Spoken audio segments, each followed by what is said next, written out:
The rugged, sparsely populated terrain of the Peloponnese evokes ancient times when Greeks considered this a mysterious and frightening land. A mythic world of terrifying creatures. No wonder it was here that Hercules was sent to perform most of his daunting labors.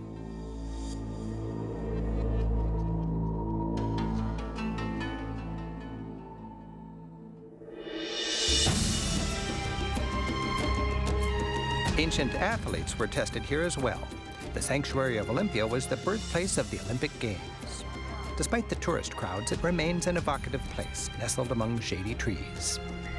Wandering its extensive ruins, it's clear Olympia was much more than a stadium. Yes, seriously. Local tour guide Nikki Vlaku helps explain. So it's called the Sanctuary of Olympia.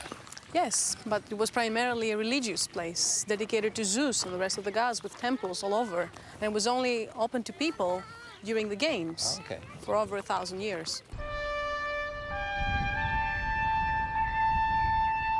The Temple of Zeus was magnificent in the 5th century BC and reminds us that the Games were held in honor of the supreme deity of the Greek pantheon, or world of gods.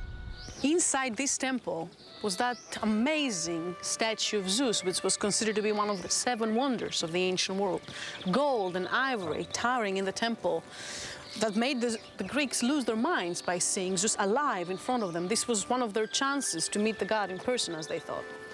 6 centuries after Christ, earthquakes sent its columns tumbling. Today, they lie here as if to illustrate how Greek columns were stacks of fluted limestone drums held together with square pegs.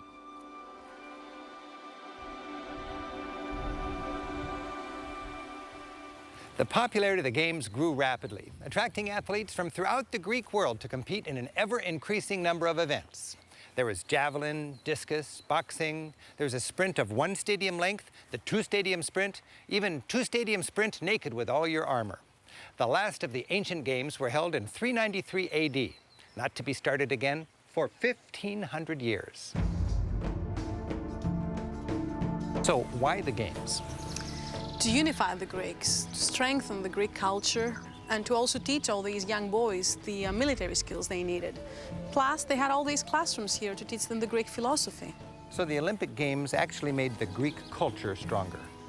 The idea was that if the Greeks are to fight, they better fight in the stadium and be united against the rest of the world. It's brilliant, and this worked for 1,200 years. Yes. The most vivid remnant of the Games is this, the original Olympic Stadium. Visitors just can't resist the chance to line up on the marble starting blocks and imagine athletes from around the Greek world doing the same thing at those first Games back in 776 BC.